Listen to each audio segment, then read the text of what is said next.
Today we're going to be talking about arithmetic sequences. So, arithmetic looks exactly like the word arithmetic, but for some reason mathematicians pronounce it arithmetic when it's talking about sequences. Um, I'm fine if you call it arithmetic, it doesn't really matter.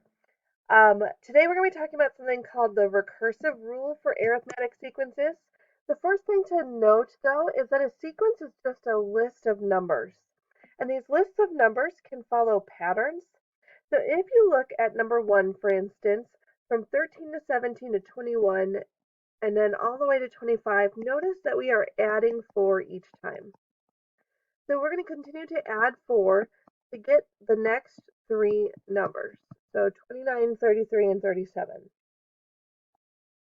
Notice the next one is also following a pattern, but these are all of your even numbers, but your numbers are decreasing. So we're subtracting 2 each time. So we can extend that pattern, continue to minus 2 to get -8, -10, and -12. For C, we're going to have to do a little bit of hunting because we are missing like a middle term instead of an end term. So looking at this, let's look at the last 3 numbers. 48 to 64, that is adding 16. 64 to 80, that's also adding 16. So then it would stand to reason that if we do 16 plus 16, we would get that middle number. And if we add 16 again, we would get to that 48. So 32 has to work out.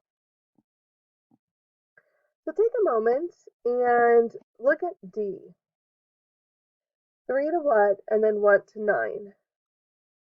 And so we want to be adding the same number. So overall, we're adding 6 in total. So then if we break that up into the 2 separate parts, if we add 3 twice, that would get us there. And then we can also check here. So if we add 3 and then add 3 again, it would work out with the other 2 numbers. So for number 2, we have 28 seats in the front row of the theater. This is 28. Each row after that contains 2 more than the previous. And so we have all of these different seats. We want to figure out if there's 24 rows, how many seats would be in the last row of the theater. So we can look at it, it'd be 28, then 30, then 32, then 34, and then this would keep on going until you get to the 24th row. Now the problem is that this is taking a long time to get there, so isn't there another way? And so yes, there is another way. That's what we're going to be learning today and tomorrow. How can we get all the way down to 24 rows without having to add a bunch of times? So for this one, if you start at 28, what we're doing is we're increasing by 2 a bunch of times. The question is, how many times are we increasing by 2? Well, it's not 24 times, even though we're trying to get to the 24th row, it's actually 23 times. So you would end up with 74 seats in total. Now, if that made you go, what? That's what today and tomorrow is going to teach us how to do something like that. Okay, so just hold on for just a little bit longer and we'll be able to do things like that by the end of the day tomorrow. Okay, so first we have to get a little bit of ground rules here for sequences. So you have a sequence is a list of numbers. Each term in the sequence is the number in the sequence. So the numbers in the sequence are called terms.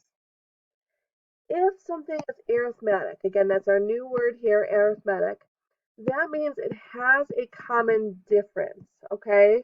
A common difference, we are going to call this D. It's how do you get from one term to the next. So looking at 2, 4, 6, 8, 10, to get to the next number, we're going to take and we're going to add 2. This pattern is constant the whole time. So yes, this is arithmetic. And specifically with this one, our common difference is going to be plus 2 because that's how we get to our next number. Sequences are very similar to functions. So let's take a look at 2a. This is our function notation from before. Imagine this being y equals 2x. It's in slope-intercept form, and we can actually graph that.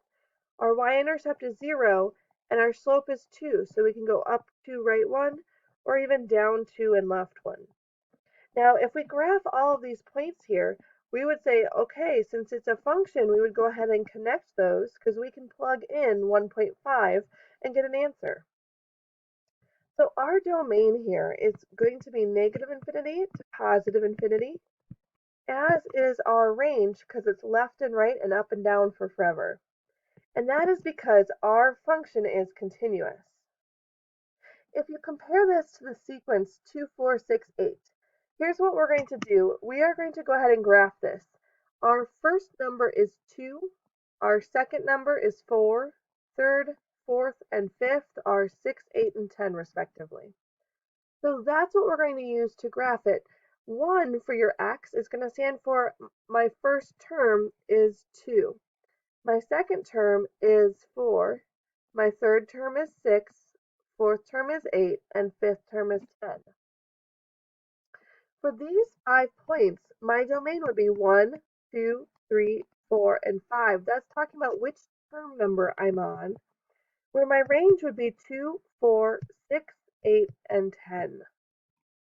I'm using brackets here and set notation because this is a discrete graph. They're separate points. They're not continuous or connected.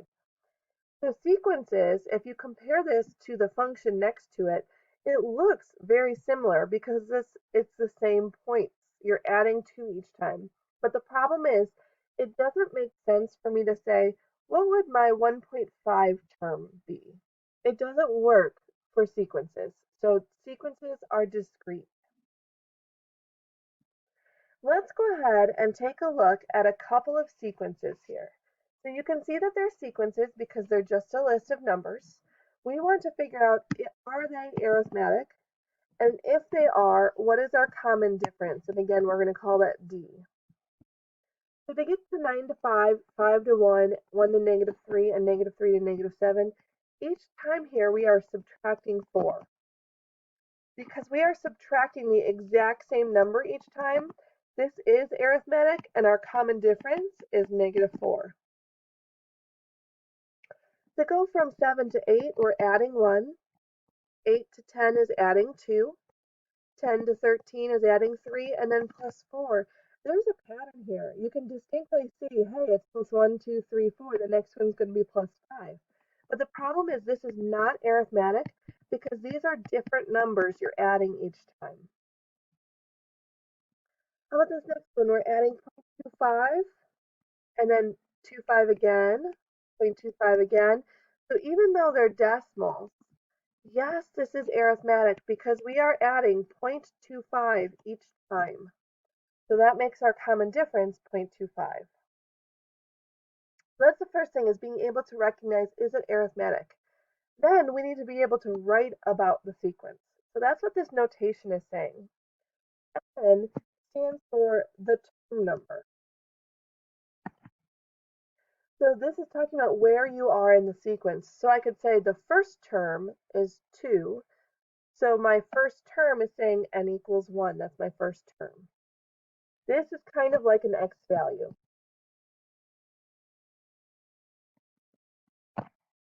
Whereas a sub n, notice this is different. This is the value of the nth term. So if I'm talking about the second term, I know that I'm going to go 1, 2. My second term is 4. So that means a sub n would be 4 for that one. This one is like a y value when you're talking about x and f of x, okay? So what we can do is we can find what our first term is, second term, third term, fourth term, and fifth term, and we can write them using this notation. So this is saying, what is my first term? What is the value of my first term? So looking at my sequence, the value of my first term is 2. The second term in the sequence is 4. The third term is 6, 8, and 10. So these numbers down here, again, tell me where I am in the sequence. And these numbers over here tell me what it actually equals. So in order to write in recursive formulas, we need to know all of this different stuff down below here. So a sub n, we already talked about the value of the nth term. But a sub n minus 1, this n minus 1 is all a superscript. It's all that's small and underneath the a value. So if I'm talking about, for instance, the fourth term, this is saying, well, what came right before it? What would the third term be? So this is talking about the value of the previous term. Whereas this next one, you notice the n plus 1 is all the subscript here. So if I'm looking at the fourth term, this one's saying, well, what comes next? What's the term? So it's the value of the next term. So let's go ahead and we're going to use this same sequence. It's going to be the 2, 4, 6, 8, and 10 from above. This is saying I'm looking at the term that's 8. Okay, so my point of reference is right here. So the a sub n minus 1 is saying, well, what came right before it? So if I'm looking at 8, the term that came right before it was 6. Well, and then how about 2 ago? If you go back 2 from 8, 1, 2, I'm looking at 4. The next term then is going to be 10, and 2 terms from now would end up being 12. This next one is now shifting my frame of reference. So 2, 4, 6, 8, 10. This is saying I'm right here at 4. This was the previous term. So what was the term we're actually looking at? Well, what comes next is 6. Well, and the one after that then would be 8 and then 10. Whereas if now I go from my point of reference, I'm at 4, I'm going to go back one more and say, hey, the one before this one would end up being 2. So minus means in the past, plus means in the future. We're going to be using that to write rules for recursive arithmetic sequences. So recursive in math means that you're going to repeat a process over and over again. So we're adding 2 each time to get to the next number. Everything here is going to relate to the previous term. You have to start with an initial value, and then you have to tell me what to do next. So our example here is saying start at -4.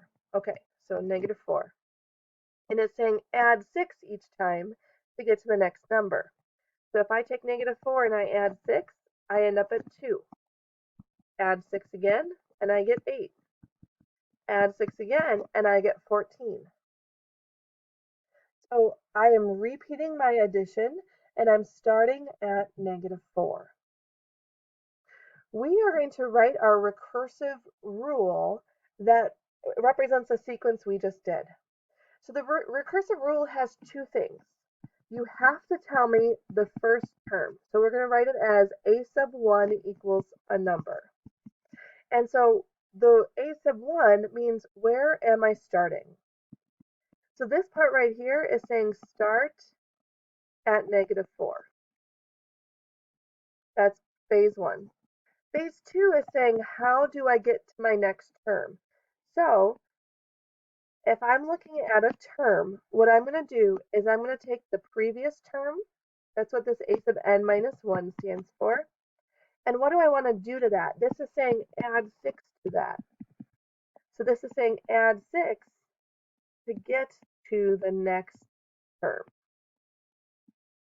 So recursive rules have 2 parts.